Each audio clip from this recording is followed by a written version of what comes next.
नमस्कार मित्रांनो. तर स्वागत आहे तुमचं एका नवीन व्हिडिओमध्ये.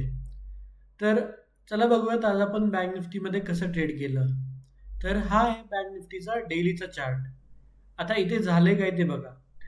बँक निफ्टी एक रेंज बाउंड मार्केट ब्रेक करून खाली चाललं होतं आणि त्याच्यानंतरनं हे स्ट्रॉंग बाईंग आली आणि अगेन इथं गॅप अप ओपन झालंय. सो या सिनॅरिओमध्ये होणार काय, की वरती इकडे रेजिस्टन्स आहे आणि इकडे सपोर्ट झोन आहे आणि bank Nifty gap up open झालं होतं एक्झॅक्टली मध्ये.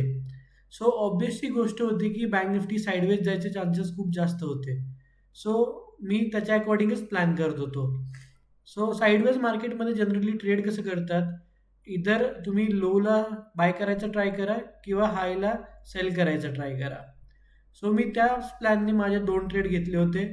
सो पहिला ट्रेड मी घेतला होता अराउंड या कॅन्डलला, म्हणजेच मी मार्क करून दाखवतो तुम्हाला. मी लाँग केलं होतं अराउंड इकडे आणि स्टॉप लॉस ठेवला होता अराउंड 100 पॉईंट्सचा. पण माझं टार्गेट होतं अराउंड 150 पॉईंट ॲटलिस्ट, म्हणजे की आपल्या प्रीमियमवर 1.5 आर तरी झाला असता. पण जशी ही कॅन्डल क्लोज झाली इकडे कुठेतरी विकनेस दिसायला लागली आणि ऑलरेडी प्राईसने एवढी रिट्रेसमेंट दिली होती. सो माझं असं होतं की रिट्रेसमेंटमध्ये अगेन मार्केट साईडवेज जाऊ शकतं आणि परत प्रॉफिट आपला इरोड होऊ शकतो. सो मी जशी विकनेस दिसली तसं एक्झिट केलं आणि पहिल्या ट्रेडमध्ये मी बुक केले अराउंड 1500 रुपयाचं प्रॉफिट. तर लगेच मी दुसरा ट्रेड घेतला होता, म्हणजे जशी ही कॅन्डल क्लोज झाली आणि इथे रिट्रेसमेंट मिळाली इकडे मी कुठेतरी शॉर्ट केलं होतं आणि शॉर्टिंगचा अगेन माझं सेम बायस होता की आता एक तर कन्फर्म झालं होतं की प्राईस वरती जायचे चान्सेस खूप जास्त आहे. सो मी एक्सपेक्ट करत होतो एक थोडीशी डाऊन मूव्ह. मग ते थोड्याशा डाऊन मूव्हसाठी मी छोटासा स्टॉप लॉस ठेवला होता फक्त 50 पॉईंटचा आणि त्याच्या अकॉर्डिंग 1:1चं टार्गेट देखील ठेवलं होतं.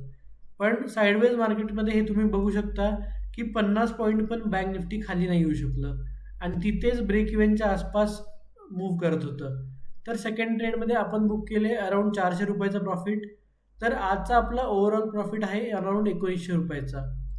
तर बँक निफ्टीची आहे उद्या मंथली एक्सपायरी आणि डेली चार्टवर तुम्ही बघू शकता की खाली सपोर्ट आहे, वरती रेजिस्टन्स झोन आहे.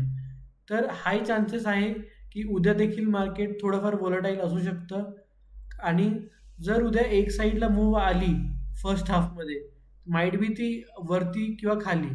जर अप मूव्ह आली फर्स्ट हाफमध्ये तर चान्सेस आहेत की सेकंड हाफमध्ये अगेन मार्केट थोडीशी सेलिंग येईल.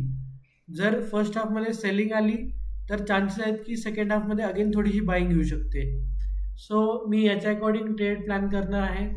बघूयात आपण उद्या कसं अनफोल्ड होते ते.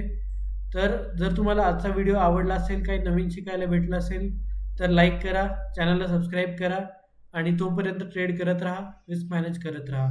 भेटूयात पुढच्या व्हिडिओमध्ये.